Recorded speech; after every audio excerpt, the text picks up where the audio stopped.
is our February A2NewTech. Happy Fat Tuesday, Yak Shamash. I hope everyone had a chance to eat some bunchies today.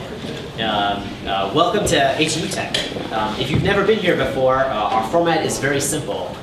Each month we have 5 area startups pitch their company for 5 minutes, followed by a 5-minute Q&A with the audience. So as the startups are presenting, keep in mind any questions that you might have for them.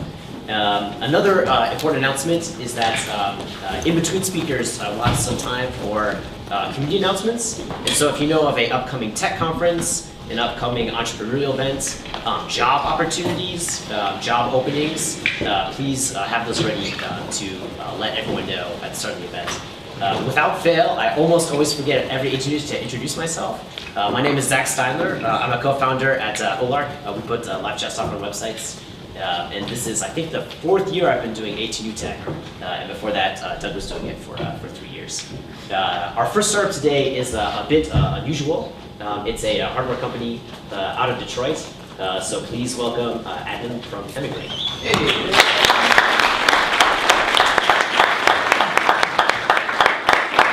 Why are we unusual? Hey. So I'm here to present and talk about the Hemingwrite. I am the co-founder, one of the co-founders. The other one is up here, Patrick Paul. I'm going to do this really quickly because I have like a lot of slides and whatever. So this is the Hemingwrite on the screen and right here as well. It's a digital typewriter. We talk about it as a distraction-free writing tool, a thing that helps you stay in that creative mode. And so probably a lot of you are wondering, why would this even exist? And you have to kind of start thinking about why is it so difficult to be productive? And the reality is that we're constantly being bombarded by notifications and tweets and messages, Facebook, whatever, that's pulling you away from what you probably should be doing. You could probably call it research, you could call it whatever you want, but in reality, it's not writing in this case. So, you'd think, okay, well, why don't I just turn off the laptop or turn off the Wi-Fi on my computer? Why don't I just focus? It shouldn't be that hard, right? But it is, right? It's not easy, and all the time that you're spending not looking at that stuff, you're actually using energy that you should be, pushing towards what you're actually trying to do, right? So you're actually spending energy resisting going on Facebook, going on Twitter, going on your email, and it's not going into your creative works. So Patrick and I came up with this idea for the Hemingwrite. It is a physical manifestation of this distraction-free writing environment that a lot of writers are looking for. We got this idea because there's all this distraction-free writing software out there, actually, and it's not just a gimmick, but it's been downloaded 3, 4, 5 million times. There's all these different software tools, and it actually is in use by real writers. And so we're like, hey, well, maybe there's something to this. So I'm going to keep moving really quickly. We had this idea. We needed to move right into prototype mode and go into this Engadget hardware competition. That was the deadline we set for ourselves. It was about the end of September, and we were both working on completely separate startup ideas. So we wanted to just see if this thing would have any legs, right? See if people would care, would writers write about it, etc. I found a piece of aluminum. It's 361 pounds at the junkyard. That was all I could really afford at the time, and had them cut it into 4 different pieces and throw it on the mill. So this is some stuff about how we actually manufactured this prototype. It's not 3D printed, and we made it, right? So did this all really quickly and went into this Engadget hardware competition. We got into the top 10, which was really awesome. We went to New York, started meeting all these different people, and started getting our first bits of publicity.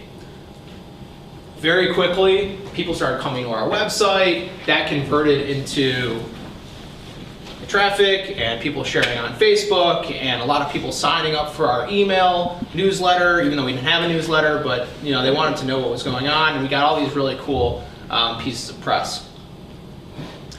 So people were coming out of the woodworks telling us that the Hemingwrite would actually be meaningful to them.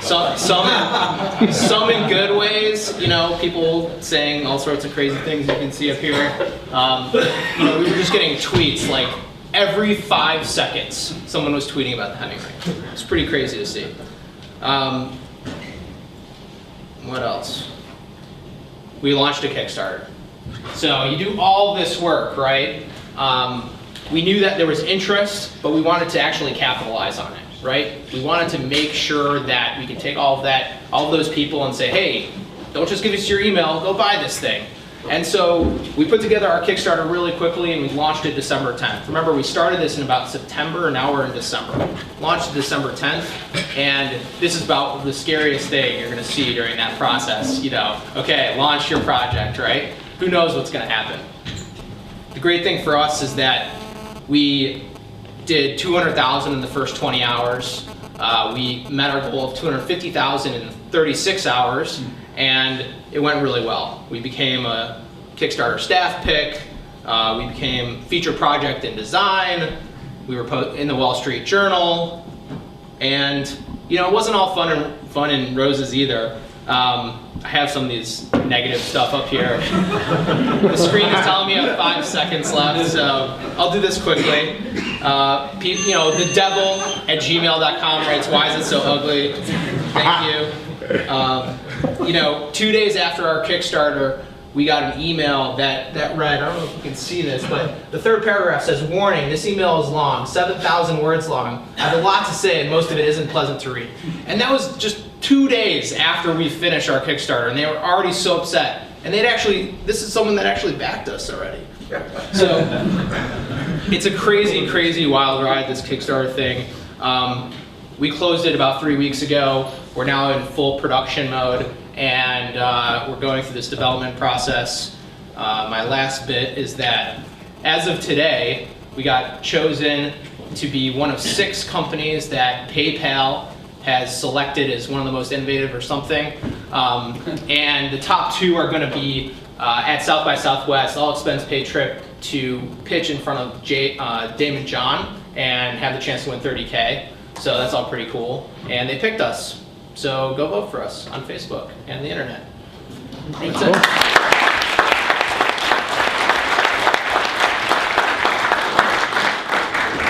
Sir. What is it? What is it? Yeah, what's it do? Yeah. It's a digital typewriter. What do you say? No paper. Has a keyboard And and a little screen. It doesn't. It has a cloud backup. So it has internet connectivity, but only to sync with the cloud. It has local storage as well. The idea is that, and I didn't really get into this, probably should have, but the idea is that your computer is full of stuff, right? And that stuff is constantly pulling you out of writing. So for writers, this is a writing tool. For writers, they want to just stay focused on writing. And writers actually go to these crazy lengths that we've heard to do that.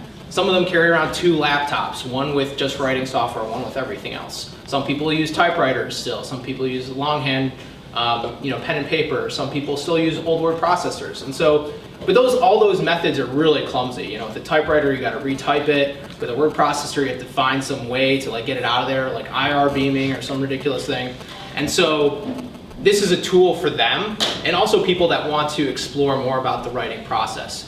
Writing on a laptop is just even though it's very possible, it's hard for a lot of people.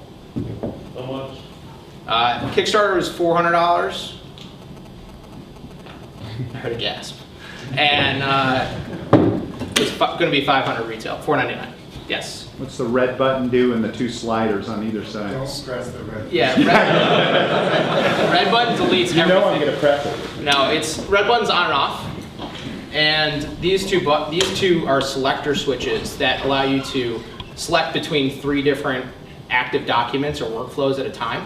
And then on the right side is a Wi-Fi control switch. So you can turn it off to save power, on so it syncs with the cloud, and then you can go into a setup mode. And that's really it. There's no menus or settings. So it's a really reduced design such that people don't have to worry about anything that's going on besides just writing.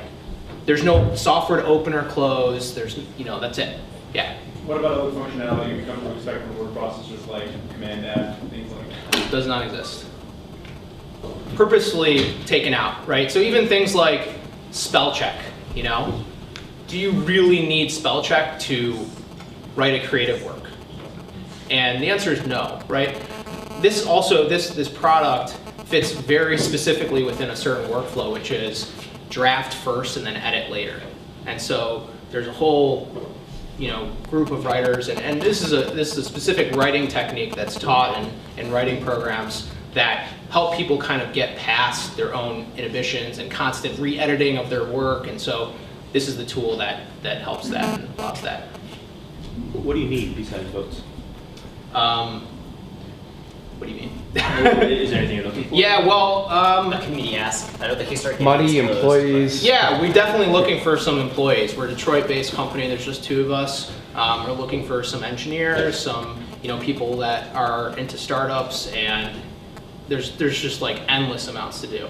Marketing, design. I mean, all that stuff is kind of fallen by the wayside as we just kind of keep the most important things going. So, yeah. Do you have a plan to raise money? Yes. Back there?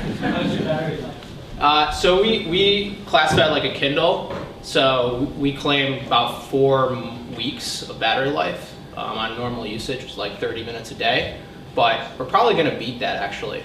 So it's really good, and which also makes it completely different than a laptop. And the other thing I forgot to mention is that this has a real mechanical keyboard, very high-end keyboard, and an e-ink screen, so you can be inside, outside. It's really high contrast, easy on your eyes, and it's just a purpose-built writing machine. Yes? Did you guys manufacture here in Michigan and use any specific channel to distribute? We manufacture the prototype here, and the production product is kind of TBD in terms of where we end up manufacturing it. And the other question was, did we use any local distribution? No, any distribution channel in a specific spot or target? Not yet. We've had a lot of inbound requests for distribution, mostly overseas actually. But right now we're just focusing on our direct sales channel, and we'll see. We're supposed to deliver in September, so we've got a little bit of time to kind of think about that. Yes, ma'am. Process of writing, you type in their creative piece into your device, Yes. stored on the cloud. It's stored locally and synced to the cloud. Okay, then when you want to edit, Yes. is that transferable to another software? Yeah, so that's kind of the power of this tool, is that once it's in the cloud, we allow you to sync to basically any of the major cloud providers, so Google Drive, Dropbox, Evernote, iCloud. So all of your files are just automatically stored in there. You don't have to save or sync or any of that. As long as you're connected to the internet, you set it up once and it all gets synced all the time. And so you go to your laptop or your desktop or whatever, and there are your files. You open them up in Word or Evernote or whatever you want, or Google Drive or Google Docs, and it's right there. Thank you. Okay.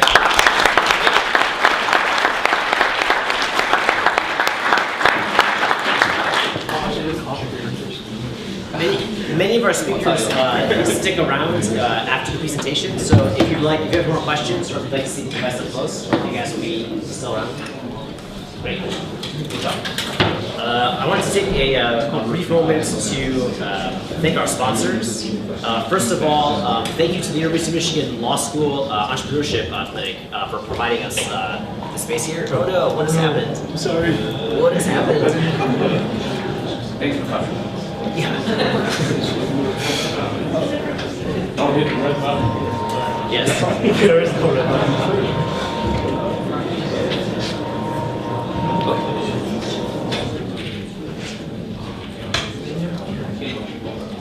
Thinking about it. That's going to take a second. Okay, but anyway, back to our sponsors. Thank you to the University of Michigan Law School Entrepreneurial Clinic for helping us reserve this room and have this nice big space that everyone can join us in. Thank you also to R2Vive, our excellent video streaming and archiving. I believe that they have a meetup here in Ann Arbor. So if you're a videographer and interested in learning more, check out R2Vive. And last but certainly not least, thank you to A2Geeks. A2Geeks is a very unusual meta organization here in Ann Arbor. It provides infrastructure support to things like A2NewTech, Ignite Ann Arbor, a variety of unconferences in the Ann Arbor area. So if you have a local group that's looking for some infrastructure support, you're not sure where it should meet, or you'd like to host an event that has some food and sponsorship, A2Geeks is an organization that can sort of help connect you with those resources. I believe that the VGA is on, so I'm not sure if you need to like toggle the displays or. There's a few announcements too of upcoming events. There are 2 tech conferences in Detroit in the month of May. The first is Reboot Detroit. Has anyone heard of this event before? I think it's the inaugural year. They're getting a lot of outside presenters to come in, I think including some people from TechCrunch and other organizations. That's May 16th to 19th at Kobo. Another conference that has a little bit of history in Detroit is Self.Doc Conference. Self.Doc Conference is very much focused for engineers that are doing software development in Southeast Michigan. That's May 29th and 30th at the Motor City Casino. And they've been doing this for a couple of years, previously to the name One Dev Day Detroit. Sweet. It looks like we might be ready to kick it off. Okay, so please welcome Benny from Delivice. Thank you. So it's actually pronounced Delivice, short for delivery service, but a lot of people mispronounce us. So anyways, my name is Benny Wang. I'm the co-founder of Delivice along with my buddy here, Sufyan. And we're the Ann Arbor same-day grocery delivery service. So to give you a brief background, we started about 12 months ago actually. And this started when a friend of mine came to me complaining how difficult it was for her to get groceries on campus. So as a person with a car and copious amount of time during my last semester in college, I gathered some friends and we started Delivice. This was our first product. It's literally a Google form. People came to our website, typed in what they wanted, from which store they wanted groceries delivered from, and what time they wanted delivered. And after class, we would go to the grocery store, shop, and then deliver to them. Believe it or not, people actually used our crappy little product, and after this made me realize the potential in it. So I declined my job offer coming out of college, and I devoted myself full-time in running this service. So this is our current product. If you go on our website, this is what you will see. And we spent the past summer building this actually. And it's a lot different from Google Forms. You could actually choose from 3,500 products that we have listed. You can select from it and deliver it to your doorstep in 2 hours. So right now we're only serving Kroger's. We have plans to expand to Bush's and Whole Foods in the coming months. And if you're curious on how we make money, our revenue is pretty straightforward. Our revenue model is pretty straightforward. We charge a markup on the items that we sell, plus a $2.99 delivery fee. So this product that we have up, we launched officially on August 7th of 2014. This was about 6 months ago. And it's been a pretty wild ride since. So currently we serve 1,300 orders to 450 unique customers here on campus. Most of them are students. And last month alone, we had 520% increase in new customers compared to December's new customers. And if you Google us, Ann Arbor grocery delivery or grocery delivery Ann Arbor, we show up as #1 on Google. Likewise, if you just Google online grocery or grocery delivery, we also show up on the front page of Google. So considering that it took us 6 months to do that, we're pretty happy, and it's paid off with the SEO. So like I said, we're rolling out new stores such as Whole Foods and Bush's in the coming months, and we're going to expand beyond the student population, and we're going to market out to Ann Arbor residents. And this is one of our first marketing attempts. So we're definitely expected to grow, but we don't want to just stop there. Our vision for this company is to franchise it. We want individuals who want to start a grocery delivery service in their town to be able to start a grocery delivery service using our technology.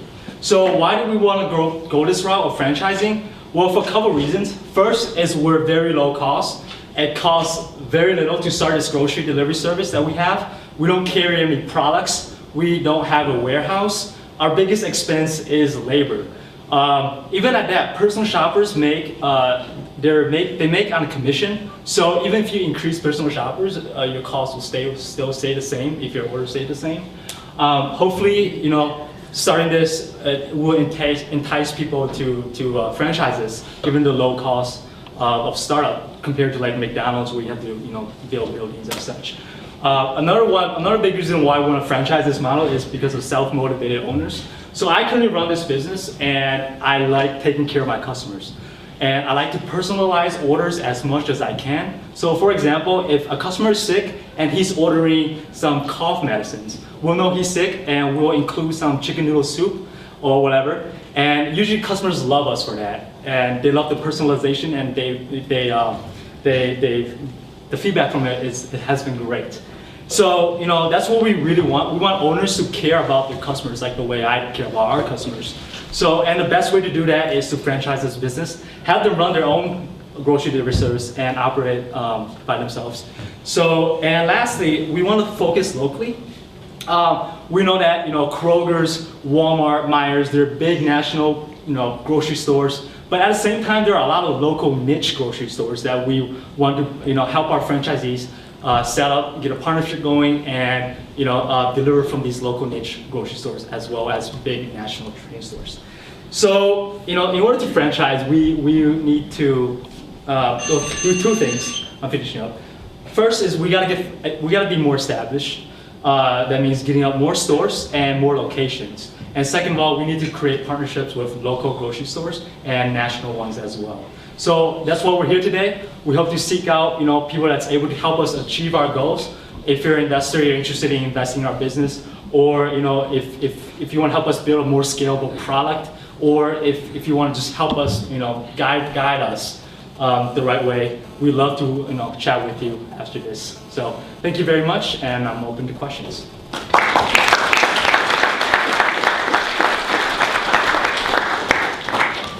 Yeah. I was wondering in terms of retention, like what have you seen in terms of repeat customers? Our recurring customers is exactly at 50%, so it's like 50.4% recurring customers.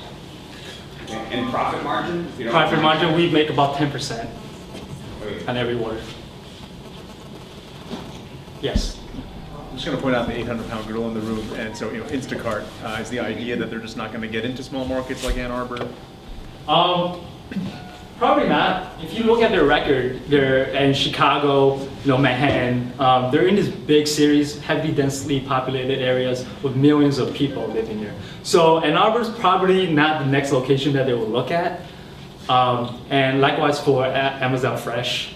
I believe Instacart has like 15 cities right now. Amazon Fresh less than 10. Walmart's getting into it. They have 5 cities, I believe. So I don't think they're really looking into small areas like us, but they probably will in the future. Yeah. Are you actually working with Kroger, and are you getting data directly from them, or how are you dealing with like out of stock items and all of that? I've worked in these kind of spaces before, and keeping the data updated. Okay. Yeah. So when we first cataloged, I went to the store and we cataloged every items they had. And Kroger know about us, but given the branch level there, they don't have that much autonomy. So the managers know about us, they support what we're doing for the community, and we're getting them a lot of customers. So our plan next is, we're talking to Bush's right now, and since Bush's is located locally, they're headquartered here, there might be something we can do with them, easier to talk to, and we're still waiting for the response. So, yeah. Do your customers care where the product comes from? You keep talking about adding these other grocery stores. Do your customers specify where they want it to come from? Yes, we have a couple customers that use us and tell us to they want more products. We have a poll out there saying Whole Foods, Costco, whatever. They voted for Costco. And we have customers saying, hey, when are you going to bring up Hiller's Market or like Whole Foods? When is that coming up? So yes, they do ask about it, but most customers, being students, they're more price sensitive. They just want cheap food that they can afford, being college students. But like I said, we want to expand beyond these students, and we want to serve Ann Arbor residents as well. So I'm guessing that some Ann Arbor residents might prefer Whole Foods over Kroger's, because food at Whole Foods are more organic, fresh, and whatnot. Yeah. Can you actually make money on an individual order if it's just 10% margin? Yeah. So we charge a markup of 20-30%. About half of that goes to shoppers, and 10% of that goes back to us. So yes, we make money on almost every order. Okay, so 30%, then 10 goes to you. Okay. And do you get a discount from the grocery stores? So yes, we use our shoppers use our Kroger card. That's why we were looking for to partner with grocers like Bush's. So yeah. How responsive is the service? For example, if I want to go groceries now, can I get it in like an hour? So for same-day delivery, you have to order before 5, and like I said, we have a 2-hour time slot. So about 97% of our orders that we serve were right on time. So it's past 5, so you can't order right now. You have to order this. Yeah. How does your labor side work with the people who are actually doing the grocery shopping? So like I said, we pay a commission. So if we make $10 in that order, they get a certain percentage of that. What happens is when we receive an order, we notify our shoppers, say, hey, an order just came in for 3 to 5 p.m. I know you're working at this time while you're able to do that order. They'll reply back yes or no, and I'll send them a PDF version of the order list. Yeah. Is there a history of strategic acquisition of franchise-based businesses? Exit opportunities for. Not that I know of. I don't know. I haven't done that much research on franchise businesses. I like this franchise business, but they're classically, right? I mean, correct me if I'm wrong. The old saw is people are buying jobs, right? And I really like it, and the big guys aren't going to go into the small markets, and there's a lot of non-small markets. The question is, for the investor, what's the exit? Maybe I should have asked it that way. Yeah, I don't know, IPO? We haven't thought about that much. Like I said, we've been out here for the past 6 months. We're still learning our business. So, thank you. Yeah.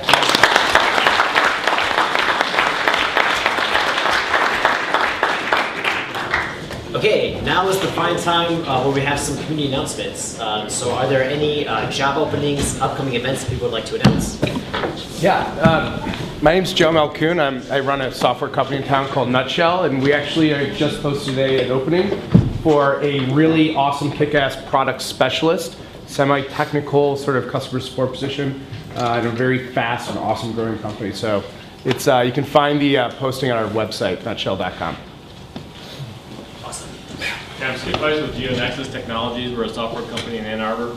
We're also looking for developers, front-end, back-end, and implementation specialists. GeoNexus, geo-nexus.com. Scott. Hey, I'm Scott. I run a startup called TrueJob, and announced it in October here at A2NewTech. Since then, I've won Detroit New Tech Pitch Competition, got to the top of Hacker News, got really high in a lot of startups, or a lot of subreddits on Reddit, and now I'm hiring. And so I'm looking for an admin system kind of up front, but I'm also looking for Rails devs. So if you're either one of those, come talk to me afterwards. So. I'm going to do an announcement on behalf of Scott. I think there's an event called Coffeehouse Coders going on tomorrow at Espresso Royale on State Street. It is a really interesting mix of people that are more new to programming and more seasoned that are learning to program together. It's really cool. You should check it out. I think we'll have time for some more community announcements after our next presenter. Awesome. Well, hey everybody. It's good to see you. Question for you, and that is, have you ever had a job that you really, really hate? It's really just soul-sucking. I started, yes, raise your hand if you had a soul-sucking job. Okay, so I started my company in part because I had a soul-sucking job, and I think for a lot of us entrepreneurs, it's it's part of the motivation. And it turns out we're all not alone here. This is actually a really huge problem out there that I've learned. This is research from Gallup, and worldwide, 87% of people are unhappy at work. Gallup calls them disengaged or actively disengaged.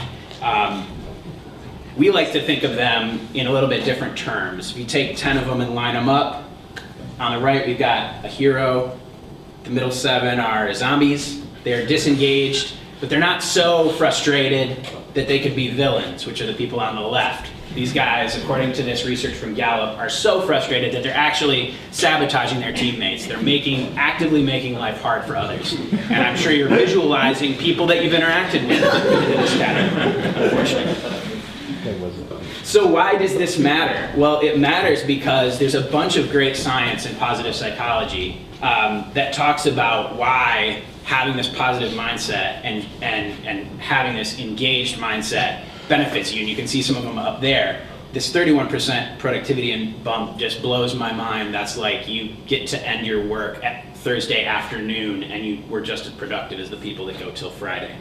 The other folks, the unfortunate zombies and villains, they're costing businesses a lot of money. This is also from that 2013 Gallup research. And you know, there's probably some of you guys that are in finance, they're doing the back of the napkin math right now. This is a multi-trillion-dollar cost problem for companies across the globe. So this kind of little like human happiness thing, it turns out it really, really matters. So what can be done about that, right? This is where it starts to get interesting for me. And we're getting back to some of this kind of great science that's coming out of positive psychology and behavior science and neuroscience. And there's actually behaviors that people engage in that train their brain for a positive and a engaged mentality, and for things like flow. And these behaviors, if we can bring these behaviors into our businesses and into our organizations, I really believe we can actually take some of these villains and move them maybe to not be so actively cruel and mean to people. And we can take people that are right on the edge of getting engaged and kind of feeling the flow and feeling the teamwork happen, and move them in that direction too. So to kind of explore this and be part of it, we started working on this project called HappyGraph, me and some friends that are here with me. And we're really excited about it. We've seen a lot of people get excited about it around us. And what we want to do is to do a better job of measuring and improving this happiness in work, or engagement is what they're calling it. So the current state of this kind of measurement, engagement measurement, is a big survey once a year, lots of manual work from the HR department, and people that do this like Gallup or McKinsey, they can take like 3 months to get the results back. So for those of you that know data, that's completely unactionable. If you only have one data point per year, you need 3 years to get a trend. If it's 3 months after you did the measurement, you're really not going to take action on that because you don't even know what happened 3 months ago. So that's painful. What have we started doing about it? So we've run a closed beta, small closed beta, with kind of some test software, and with kind of a weird, simple idea. What if you just give individuals the ability to measure their own happiness at work? And what if you take that data and use it to help have higher fidelity on this thing? So closed beta, people measuring that. This is my happiness. You can see like the holidays, the relatives were a little bit rough on me. We've learned two things that are kind of, one surprising, one not so much. One is people really like to do this. We thought it's going to be kind of, we're going to have to trick people into doing this, but we made it really simple, a couple seconds a day, really easy, just like clicking the like button, no problem. And it turns out people actually really like to do it, which was fun to find out. The other thing that I really had a hope for was that people would find some sort of insights out of doing this, like I've found being a part of the closed beta. And it turns out, they've written us and we've asked them, hey, what have you learned? And people are learning things about themselves through this exercise. So this is our team. There's 4 of us working on it, and our ask is pretty simple. Go to gethappygraph.com to learn more and stay up to date with what we're doing and kind of some of the moves that we make. We're looking for business leaders and HR leaders that are interested in these topics. And of course, like most people working on a project like this, we need money. So angel investors that are interested in these areas as well, we'd love to meet them. Thank you. Thanks.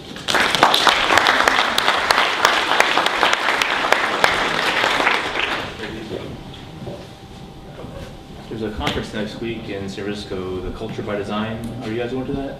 I'm going to be at a conference next week called Wisdom 2.0 that's a similar idea. But maybe I need to go between the two. Let's talk after.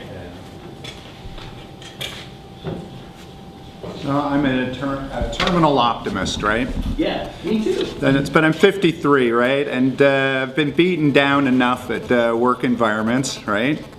To kind of in the last couple months at the last job to say, you know what, I'm never saying the truth to anybody again about how happy I am. And what's the problem with this place, right? So you are offering people confidentiality and aggregating this information? Absolutely, absolutely. We see that as one of the huge things that we have to get right. We have to keep people's individual information individual to them, but I think that the individuals in a company will, if they can see this is how it's working, will say, hey, there's a benefit to me that the aggregated data gets surfaced so that people at my company that are making these decisions can say, this moves the ball in the right direction. And what we're finding in companies is there's a lot of really smart people at large companies that want to do this. It's just such a hard, intractable problem for it.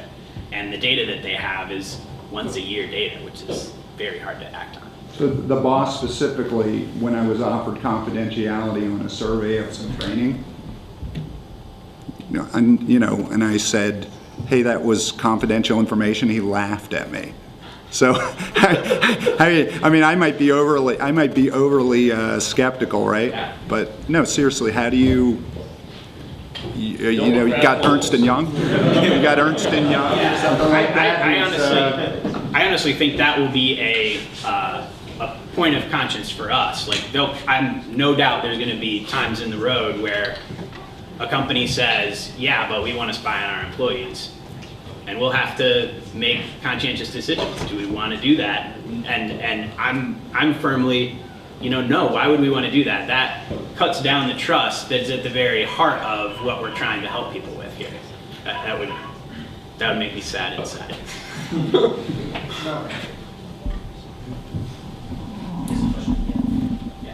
So how do you identify the villains then?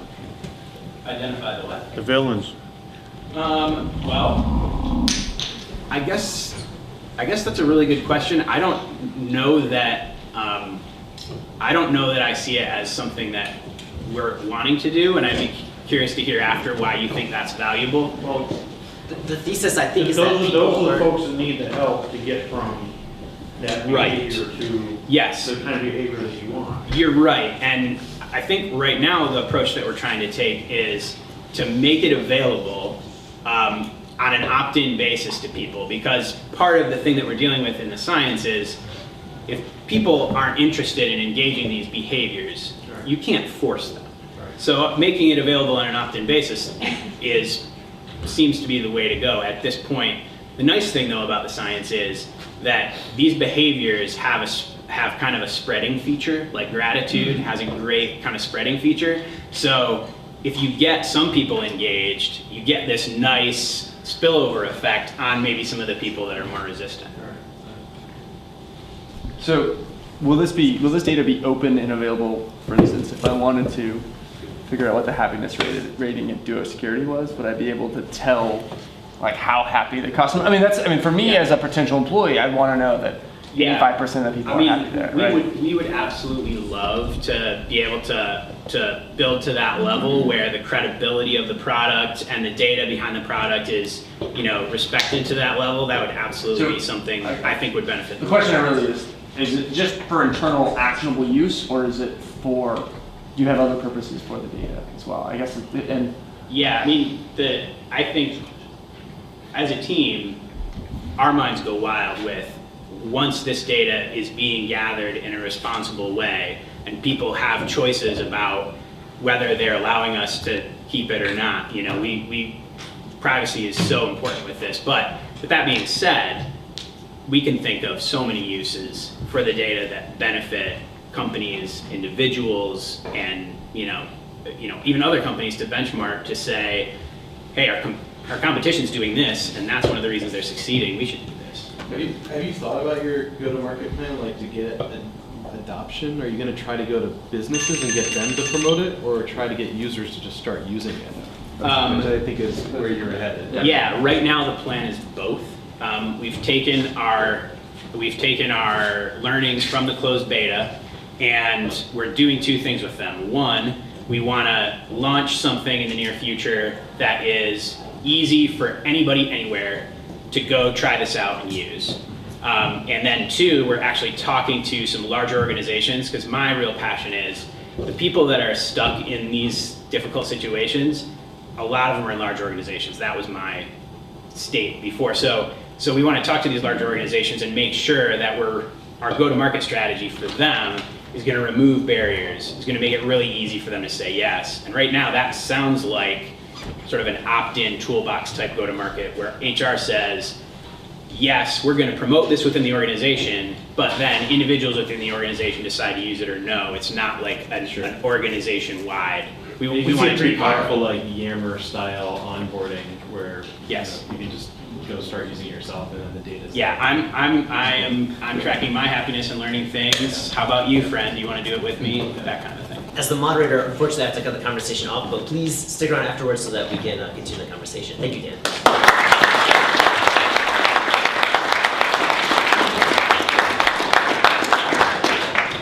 Other community announcements, upcoming events, John, please. Yeah. Hi, my name is Michael.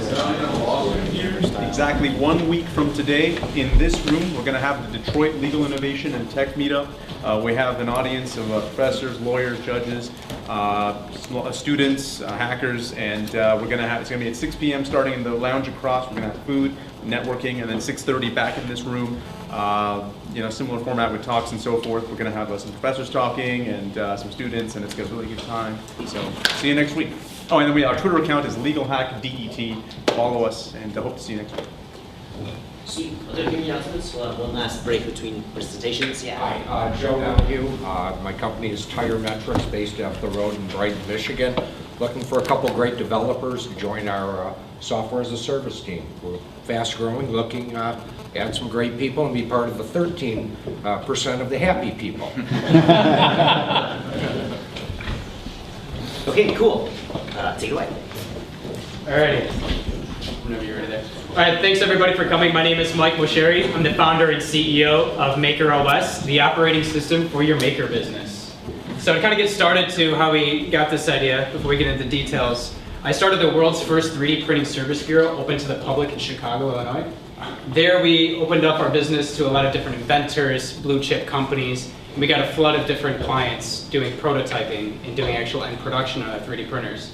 We ran into a huge problem in our process because we were getting so many data files and so many customer communication across people out of state, even out of the country, that it was really hard to consolidate all of this, and it really hurt our business.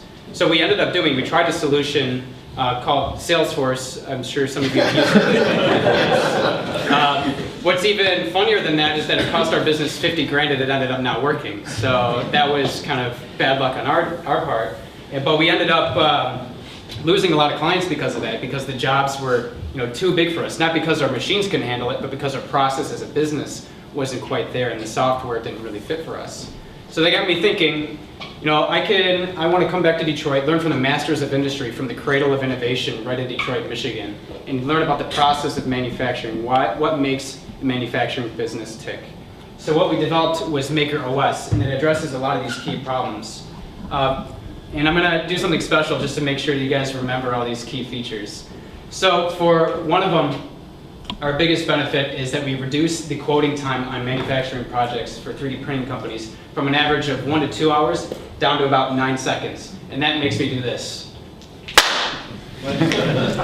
Next, we have consolidated communication with our clients directly in the cloud. So no more stratified files using Dropbox, Google Drive. Everything is all synced directly from any of those cloud platforms onto our platform. And you're not digging around multiple emails, talking to different suppliers. It's all consolidated on one project. Boom. Also, it's really awesome to have this as a turnkey solution, so you're able to take payments from the platform itself, and you're able to manage your financials directly on the system. Boom. To get about the technology about it, just to kind of quickly parse over the features. MakerOS is a turnkey white labeled platform, meaning that you go to MakerOS.com, you sign up your company on there, you get your custom URL, add a link on your website, and you're instantly able to run with it. So what we're seeing right here is the project management aspect. So on our dashboard here for one of our alpha service provider users, they're clicking into one of their projects that the customer created and doing some communication directly on there. Boom. So we're getting into our built-in three-dimensional viewers. So this means that instead of sending just 2D PDFs of the product to a customer, they're able to look directly on their phone, any internet-enabled device, to see what the product is actually looking like. So that's another boom. Now we have our integrated payment system, so we're able to create custom invoices. So no longer you're using QuickBooks, PayPal, or anything like that. All of that's constantly within the cloud directly on our platform. I'll do a boom for that one too, don't you worry. So here we're doing our user management. So since it's a turnkey solution that installs on your website, you can manage users, and it's scalable to an infinite amount of users. So you're not locked in at, let's say, 10 users per month at a certain rate. We're not dealing with that, so we're really proud of that. So boom for the last two. So now for our competition, we deal with three competitors. They're mainly based out of Europe. So we're the first to market within our target market for the 3D printing additive manufacturing market, which consists of about $4.5 billion, actually $4 billion in 2014. So what we're looking at is about half of that market is 3D printing service providers. That's our beachhead market. Within that market, about 70% of that is dealing with the sale of actual 3D printed parts. That's how we're making our money, which segues into our business model. Our business model is we have our end user who makes the payment to the service provider. That payment is split to MakerOS, which is 3% plus the credit card processing. So it totals around 6%. So that's how we're making our money, by providing this entire system. A few milestones. Within our alpha build, we have 160 users as of today, creating 127 projects. And we have $30,000 worth of revenue just in our alpha build with our first service provider testing it. So what we're looking to do this month is actually launch our beta, and we have a backlog of different service providers that have signed up to be part of our closed beta. And that consists of companies across from New York, from Chicago, Detroit, Austin, Texas, Denver, and all the way out in LA, catering to different markets there. And our last thing that I want to say is for our ask. We're looking for investors who know how to find kick-ass salespeople. Since this is a first-to-market strategy for our sales, we want to be able to sweep the market, gain as many service providers as possible, and making sure that anybody who is looking at us to adopt the technology, that we're able to acquire them fast and quick before any of the other European competitors are able to enter in our market. So I thank you. I'll do one last pop for that. If you want to contact me, my email and our phone number is up there. And thank you very much. Again, my name is Mike Moceri with MakerOS.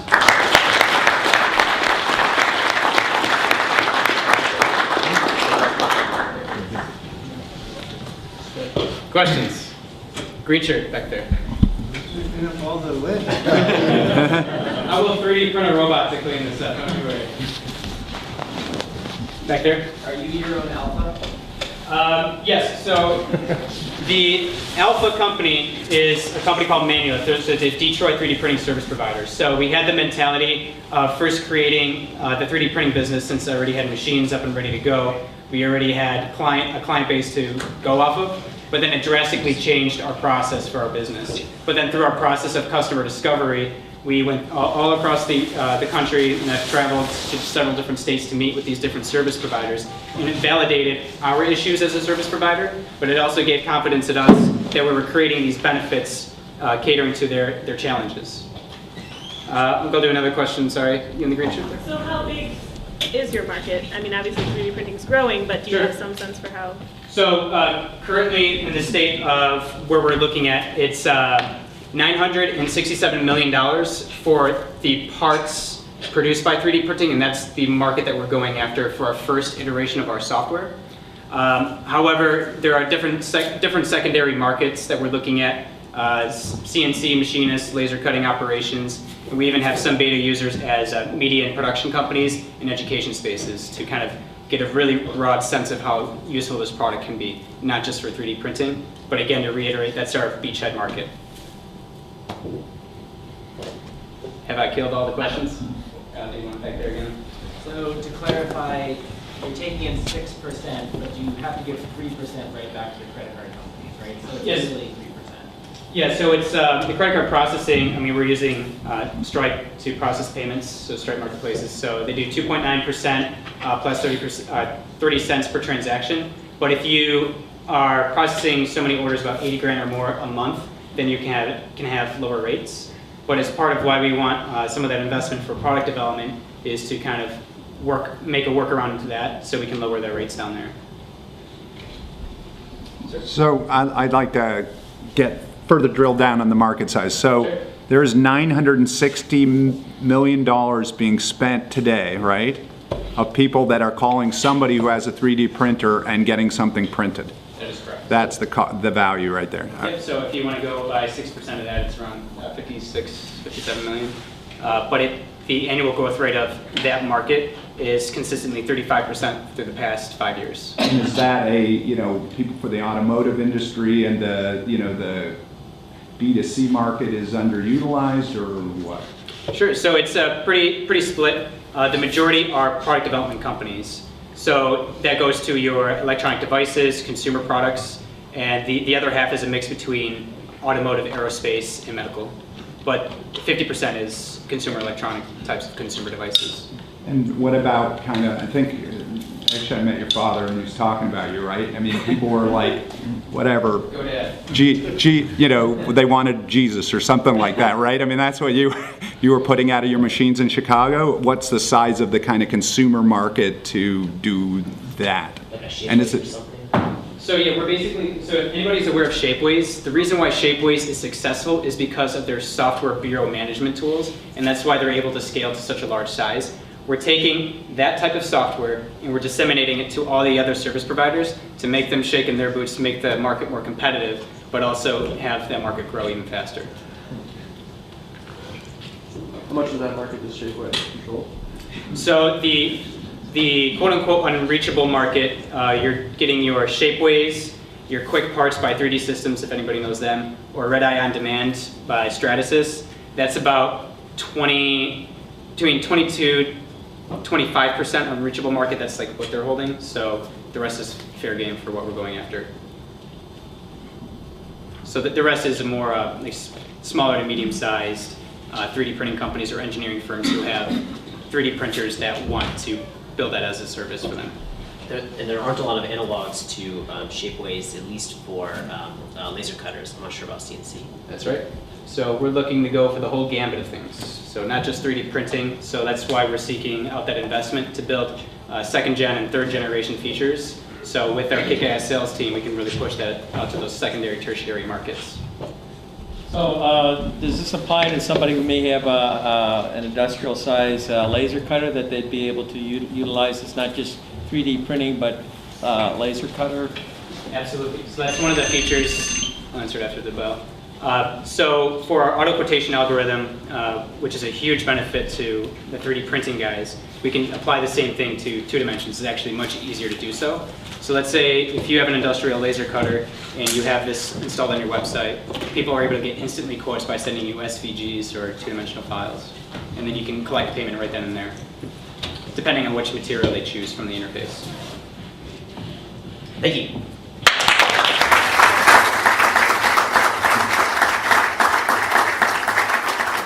Last call for community announcements. Any other community announcements that are going on? Did I mention Emerge Accelerates?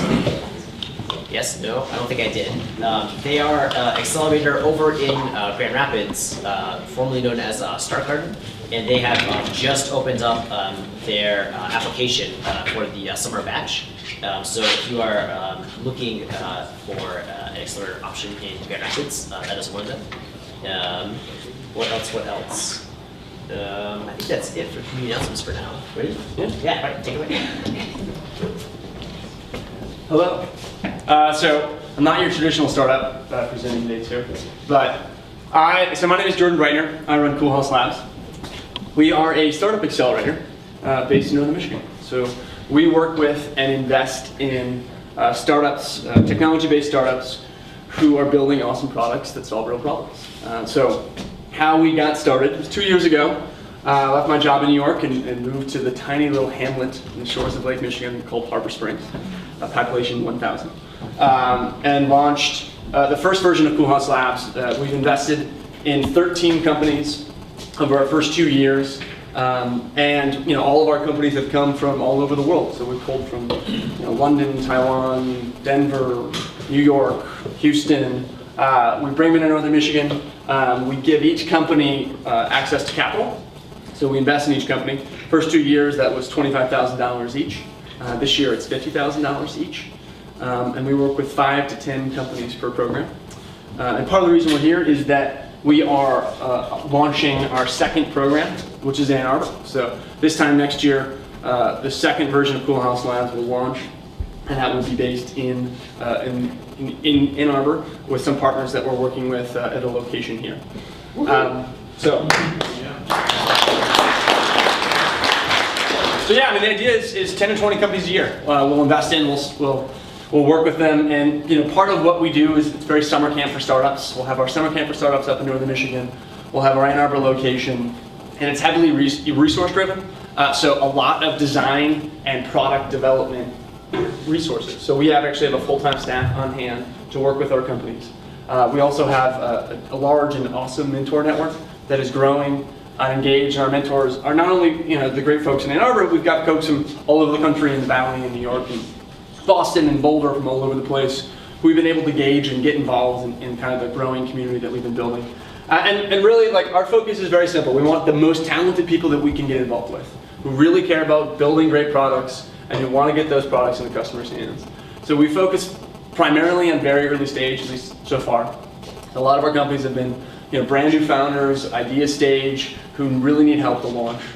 And it's been a lot of fun. 7 of our companies are still growing and being successful and are raising funds and are doing great things. We've had 1 company stay in Michigan. It's actually local food, so they're Ann Arbor based, which is exciting.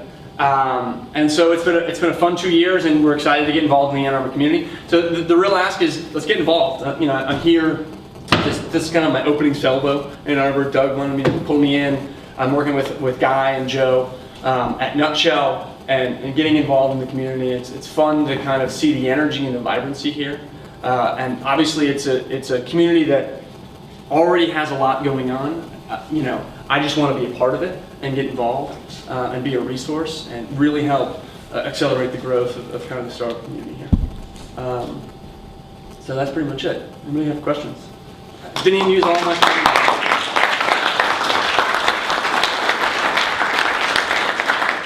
Do I get 7 minutes? 10 minutes questions? Sorry. Come on. No questions? I don't know. Yeah. Yeah, Scott. I was looking at your website. You say $200,000 worth of perks and design and development resources. Yeah. So we what have. does that mean? Yeah. So perks are qualified as hosting, PayPal credits, free access to legal services. We have free housing. So in the summer, free housing, a lot of free food, free beer, and that's and it's a really very summer campy feel up there, and so it's a lot of fun. And it's one of the things that we've seen in the first 2 years is really interesting because we're kind of up in the middle of nowhere.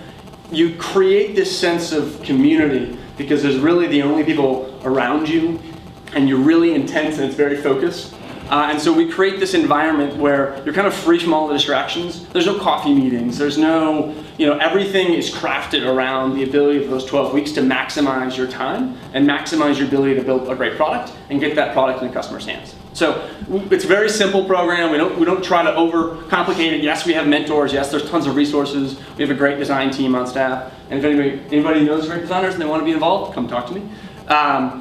So it's all about what can we do for the entrepreneurs, and some companies that we've worked with have had less need for us than we need for them. So they'll say, you know, what do you need? And we'll give you the resources. If not, keep working and do everything you can. Some companies are, you know, 19-year-old college kids who need a ton of help in figuring everything out. And so we spend a lot of time with them. So it's a very active, hands-on approach. It's more BetaWorks than it is Techstars, right? And you know, we're kind of iterating on the model. The first 2 years I kind of like to think was our beta test, right? So we kind of figured it out, launched, started with 5 companies, then 8 companies. This year we're going up to 10, and then we're adding Ann Arbor. We're going to add on follow-on funding to that whole piece. Really looking at the whole time period, not just those 12 weeks, but those 6 to 9 months from launch, when we kind of see that launch day, the first day of the program. Those 6 to 9 months are so critical. It's not just those 3 months and, hey, look at all the funding, it's all coming in the door. It's the grinding, it's the time it takes. It's really hard, obviously, as you guys know. Talk a little bit about the selection process and sort of how you create the band. Yeah. Since it's a new program. Sure. So a lot of it is leveraging our mentor network and putting it out there. We do a lot of kind of lead generation. So we'll meet with somewhere between 50 and 75 companies on a personal level. So I travel around the country. I'll be doing office hours here. That date hasn't been set yet, but I'll send out the information to Doug and Zach. And we'll do it in Detroit, we'll go to New York, we'll go everywhere, and then we have an application system. We sort through somewhere between 200 and 250 applications. That number will go up this year. And so we kind of go through that process. The applications are open now. We just opened it up a couple weeks ago. Applications are coming in. In April 15th, the application period closes. We then go through a massive period of interviews where we just kind of cull that list down to about 25 companies. We then nail that down. We take that to our investment committee that nail that down to the final group of companies that we bring in. So it's a very fast-paced process. Yeah. So Doug pitched it slightly different. He said, in the summer, there's $30 billion of wealth in that small town. Right? So is this your bootstrap strategy to something bigger, or is this really your strategy? There's a lot of capital in the community, let's put it that way. You know, it's not necessarily about that community, it's about the entrepreneurs, and I think it's a great place. It's a place that I grew up with, that I love. And I think it's honestly just a really great place to get away from everything and be focused. And so that's, for me, that's the real value add, right? It's that difference of, you know, if you're in New York, if you're in, you know, all the Silicon Valley, you're paying $5,000 a month in rent, and you're just running around crazy and, you know, paying $4 for toast, right? And like, who wants to pay $4 for toast? Come to Northern Michigan, we'll give you free beer and free housing, and we'll give you all the resources you need. So what's Koolhouse's stake in this? Is it equity in the? Yeah, we take 6% in each company that comes through. So. Anything else? I have a quick question. Yeah.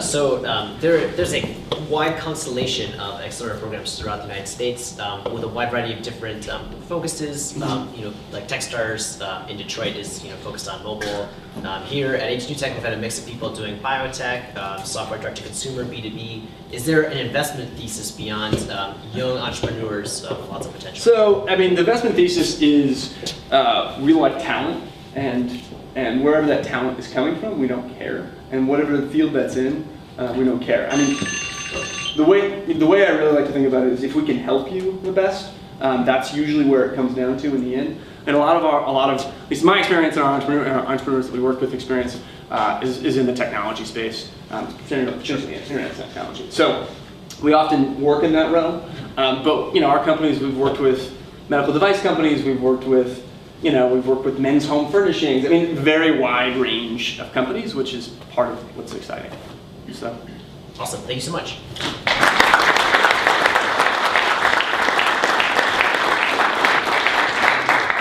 Okay, before I officially end the event, there's one last piece of business. Is anyone interested in going to Pizza House afterwards in 20, 30 minutes for some sort of after party chance to mingle? Okay, cool. So in about 20, 30 minutes, a group of us will probably head over there. Thank you all so much for coming. If you have other questions, please connect with the people who are presenting and let them know.